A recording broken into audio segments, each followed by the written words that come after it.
Bonjour et bienvenue à vous, docteur Salakas. Bonjour. Alors on se souvient de vous car en février 2020, juste avant le début de l'épidémie de Covid, vous aviez interpellé le chef de l'État, Emmanuel Macron, qui était venu vous voir et voir vos services à la Pitié-Salpêtrière à Paris. On regarde. François Salakas, je suis neurologue, je suis là pour les hôpitaux.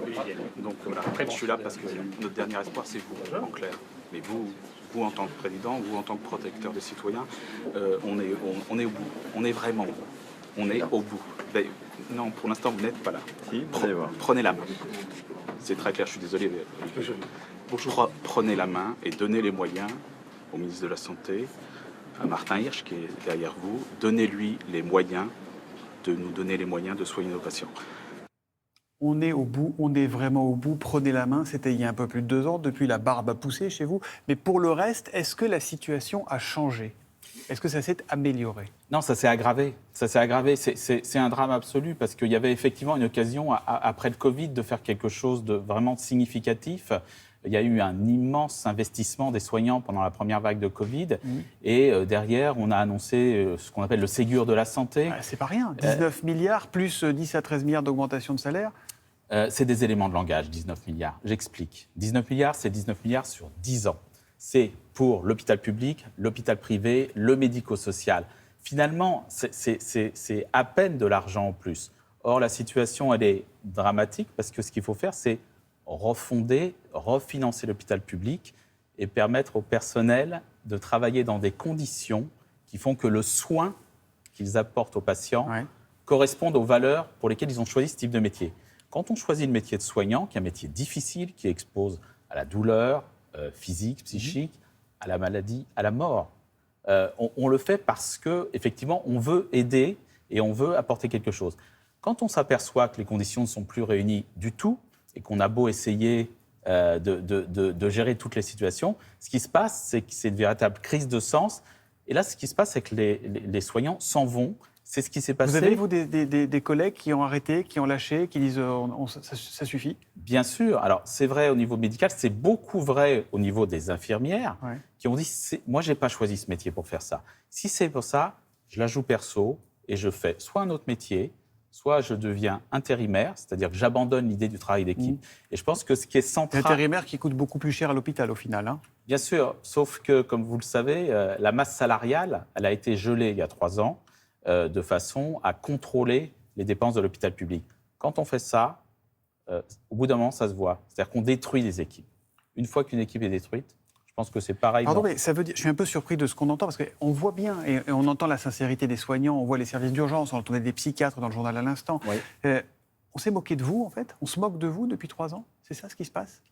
Oui, en tout cas, ce qui se passe, c'est que notre impression, c'est que finalement, le Ségur, c'était le minimum pour pouvoir faire de la communication derrière en disant « Écoutez, on nous a appelés à l'aide, on a fait ». Et d'ailleurs, ce leitmotiv continue actuellement, on est en campagne quasiment, et ce qui est dit récemment par la ministre, Madame Bourguignon, mais aussi par des députés de la majorité, c'est la chose suivante. On vous avait dit qu'on le ferait, on l'a fait.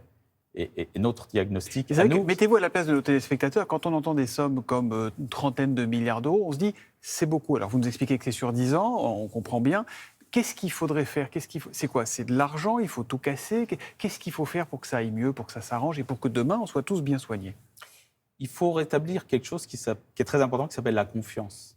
C'est-à-dire il faut expliquer aux soignants qui ne sont pas encore partis de l'hôpital public ou aux jeunes qui pourraient y venir, la règle du jeu change. C'est-à-dire que désormais, nous allons vous garantir ce qu'on appelle des ratios. Ce n'est pas difficile à comprendre, des ratios. C'est combien de soignants pour combien de lits.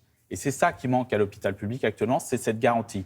Or, à chaque fois qu'on a essayé de garantir ces ratios, on nous a dit non, on ne met pas le doigt dans l'engrenage. Et c'est ça le drame absolu. Quand vous entendez le patron de l'assistance publique des hôpitaux de Paris, Martin Hirsch, qui parlait hier, qu'est-ce que vous dites ? Vous vous sentez soutenu ou pas ? Je pense que le drame avec Martin Hirsch, c'est qu'il est à la tête de l'assistance publique depuis 9 ans et qu'on a l'impression qu'il n'a absolument rien compris à ce que c'est qu'un travail d'équipe.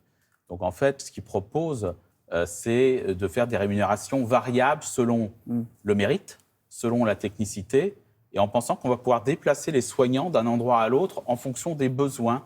C'est une vision complètement libérale, en fait, et je ne vois pas en quoi ça va permettre aux valeurs du service public auquel il dit être attaché, de se maintenir. Donc non, c'est absolument pas une solution. Et bon, on a l'impression que quelqu'un qui cherche une porte de sortie ou qui fait une offre de service. Hein. Mais franchement, nous, on est très en colère. C'est-à-dire que ce type de discours, effectivement, va complètement contre ce que nous pensons nécessaire pour sauver cet hôpital public. Or, les Français, ils sont extrêmement attachés à l'hôpital public. Ils l'ont dit. Je pense qu'ils sont prêts à payer. C'est-à-dire qu'ils sont prêts à ce que... Vous dites qu'il faut un discours de vérité, en fait. Il faut dire aux Français, voilà la situation et voilà ce qu'il faut faire et ça va nous coûter des sous.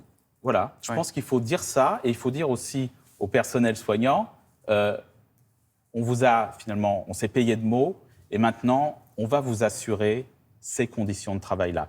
Parce que c'est crucial. Je veux dire, tout tourne autour de ça. Et après, bien sûr, il faut changer des choses. Actuellement, à l'hôpital, le directeur général est tout puissant.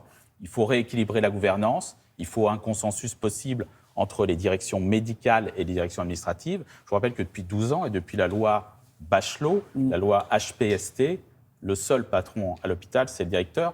Moi, j'ai la faiblesse de penser que s'il y avait eu une gouvernance plus équilibrée, jamais... Plus médicale et moins administrative. Oui, jamais les médecins n'auraient laissé dériver le système au point où on en est actuellement, avec un désamorçage de la pompe à recrutement. C'est-à-dire que là, le discours, c'est « mais des soignants, il n'y en a pas ». C'est pas qu'il n'y en a pas, c'est qu'il n'y en a plus et qu'ils sont partis ailleurs. On peut aller les rechercher, mais il va falloir vraiment qu'il y ait un choc de confiance.